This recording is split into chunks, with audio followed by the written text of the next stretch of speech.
On today's episode of Time About the Movies, with Twilight coming to a close later in the year, it's time for another big young adult franchise to go from the books to the big screen, this time with The Hunger Games. And I said last time around that we have a sequel to The Raid, and I was completely wrong on that. The Raid Redemption is actually the first movie. There is a sequel, but that's still 2 years down the road. So we'll take a look at The Raid Redemption along with The Hunger Games. It's March 23rd, 2012. This is, of course, Time About the Movies. Let's go.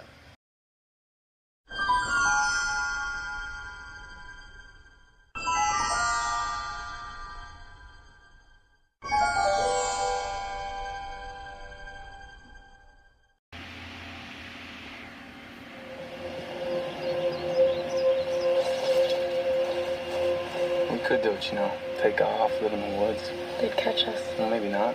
We wouldn't make it 5 miles.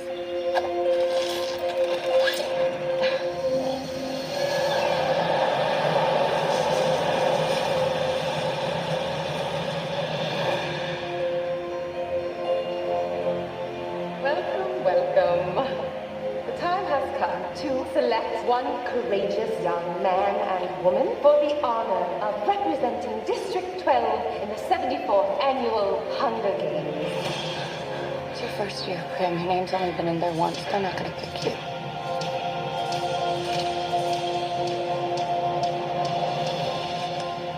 Primrose Everdeen. Prim! I volunteer! I volunteer as tribute! Yes, I'd like to volunteer as tribute too. I mean, come on, it's Jennifer Lawrence. I mean, who else wouldn't want to be in that situation? Welcome to... I'm sorry for that. Welcome to Time About the Movies. Today we are taking a look at the 2 movies released on March 23rd, 2012. And, of course, the biggest of the 2 new releases is, of course, The Hunger Games, based off the series of books by Suzanne Collins. And like I said in the beginning, Twilight's last movie's coming out at the end of the year, so that means it's time for another big, popular young adult book franchise to become the next big film franchise. And unlike some of the other ones we've taken a look at that tried and failed miserably, like Beastly and Red Riding Hood, this one turned out to be a whole lot better than the Twilight books did. But this story takes place in a dystopian post-apocalyptic future in the nation of Panem, which consists of a wealthy capital surrounded by 12 less affluent districts. As punishment for a past rebellion against the government, the capital initiates the Hunger Games, a televised annual event in which one boy and one girl from each of the 12 districts are selected in a lottery as tributes and are required to fight to the death in an arena until there is one remaining victor. When the protagonist, Katniss Everdeen, played by Jennifer Lawrence, hears her younger sister's name called as the female tribute for her district, she volunteers to take her place in order to save her from having to participate. Joined by her district's male tribute, Peter Millard, played by Josh Hutcherson, Katniss travels to the capital to train for the Hunger Games under the guidance of former victor Hamish Abernathy, played by Woody Harrelson, expressing resentment for both the capital and its populace for forcing her and her fellow tributes to fight to the death for their own amusement. And yeah, like I said, this was one of those big surprises that I really did not see coming whatsoever. I mean, this was a movie that really was very, very well done. I mean, I really enjoyed the hell out of this movie. I thought it was very entertaining. You really do feel for a lot of the main characters overall. The casting overall is great. I mean, Jennifer Lawrence is really good in the movie, and I think Katniss Everdeen is probably one of my favorite recent female characters we've gotten. Like, you really do get behind her, and her, she did everything. She's risking her own life to save her younger sister's life, but also the whole thing is that she's leading this rebellion against this event that happens every year. And it's a really good performance overall, and a very good year for Jennifer Lawrence as a whole, who of course will later win an Oscar for her work in the Silver Linings Playbook, but we'll save that for later on at the end of the year. But excuse me. Josh Hutcherson's really good too. I never thought he was a bad actor per se, but in films like Bridge to Terabithia and Kicking and Screaming, he has definitely improved since then, which really isn't saying a whole lot because he. Good Lord, I don't know what's going on with me, but what I'm trying to say is he's gotten a whole lot better ever since those movies back in the day. But Stanley Tucci's actually pretty fun too, playing the talk show host, kind of Hunger Games announcer. The rest of the cast is also really good in here. Elizabeth Banks is pretty good in here. Woody Harrelson gives a good performance. Even Liam Hemsworth is actually not that bad. It moves at a good enough pace, too. It's a movie that is over 2.5 hours long, and yet it doesn't feel long. It didn't feel that long to me, especially considering my biggest pet peeve with blockbusters at that time was kind of like, you know, they're way too long. It's a movie that's over 2.5 hours long is way too much. This one surprisingly keeps you on the edge of your seat. I mean, it keeps you invested in the storyline, and you never realize that you're sitting in there for almost 3 hours, if you're including trailers. The games themselves are also very thrilling to watch, too. You do get fascinated by watching this last act and seeing what's going to happen, you know, who's going to survive this, even though it's obvious they're not going to kill off the main leads because they're already signed on to future films. It's the equivalent of episodes where, you know, episodes of The Simpsons where Homer's going to die, and, you know, they're saying you have 24 hours to live, and then it turns out that, you know, he's alive at the end because they wouldn't kill off the main character of a show like The Simpsons. You know, I'm sorry, I don't know what's going on with me today. I had Dairy Queen for dinner. Maybe that was it. But no, I'm fine. But yeah, if you don't know what I was talking about before, watch the September video I did for that up in the corner there. Still going on for the next couple of days for this year too, but I digress. In terms of things I really didn't like about this movie, it's just kind of nitpicky things. I hate it when they consistently kept saying, you know, may the odds be ever in your favor. Like, they're trying to make that the next big catchphrase. It's like when G.I. Joe says, knowing's half the battle 4 times in that movie. And then Transformers, everyone's got to say, like, you know, more than meets the eye. It just feels like you're forcing a line that you think is going to be the next buzzy thing, and it's just never going to happen, man.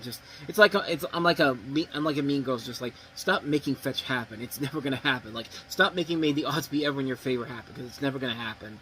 Other than that, though, nobody else really brought the movie down for me. I mean, the shaky cam stuff, I got used to it. I don't have a problem with it like most people did. The best thing that I really liked about this movie, and it's definitely a really good thing about the film, is simply this.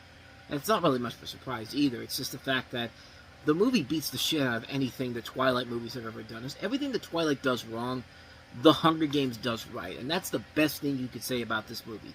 Katniss isn't the obnoxious bitch that Bella is. The love triangle between her, Peter, and Gale is really believable, unlike the one that Twilight tries to pull with Bella, Edward, and Jacob, which is all bullcrap. And above all, the writing is so much better, while the writing in Twilight feels like something out of a bad Jason Freeberg, Aaron Stelter spoof movie. Yeah, that's how bad it is. But this movie does everything right that Twilight did so wrong.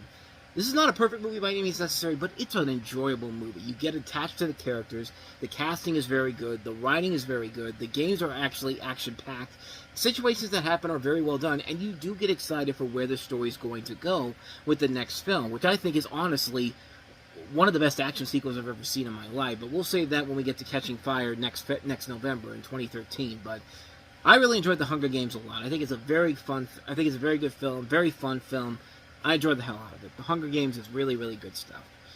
So with that said, let's go ahead and move on to the other movie we have this weekend, and that is The Raid Redemption.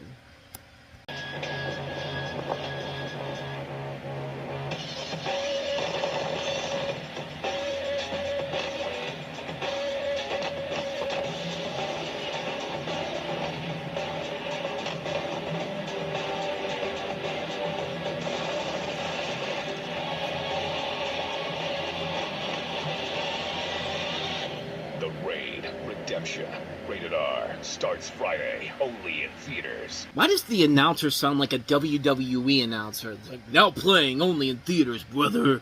Like it's like Hulk Hogan just came back from the dead, which technically wouldn't happen because he just died recently. But, yeah, you want to know how confusing this whole thing is? I thought this was a sequel. Turns out it's not a sequel. It's called The Raid Redemption here in the States, but in Indonesia, where this came from, it's called The Raid. Why did you change the title for that? Like, that makes no sense whatsoever. But, anyway, let's get to the actual movie itself. The film follows an Indonesian National Police Tactical Squad that is deployed to raid a ruthless drug lord's apartment block in the slums of Jakarta, only to be encircled by the criminals, forcing them to fight their way through the complex. This is directed by Gareth Evans. Gareth Evans is the same man that also would give us... he also did VHS 2, and they also did recently Havoc. He also did the sequel, The Raid 2.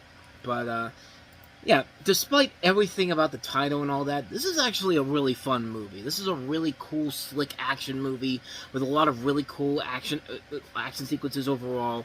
It's amazing that I'm actually kind of surprised that a lot of the people that this guy hasn't gone on to direct other big action movies here in the States, like something like taking the stuff from David Leitch's route, like directing stuff like the John Wick movies and all that. But he hasn't directed anything of true noteworthiness except for the Raid 2 and a little bit from VHS 2.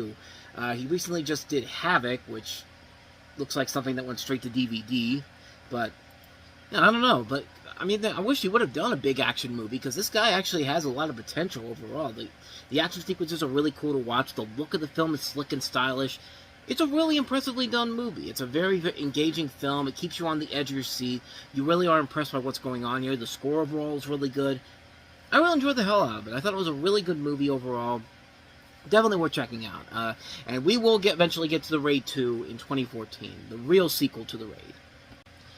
And thus, with all that said, we wrap up another edition of Time About the Movies, and we'll wrap March up on the next episode with a less than spectacular week. Unlike this week, we have the sequel that nobody was asking for to the remake that nobody wanted, Wrath of the Titans. And we also have easily the worst of the two live-action Snow White movies released in 2012. Like, if you thought Disney's Snow White was bad, you haven't seen Tarsem Singh's horrendous Mirror Mirror.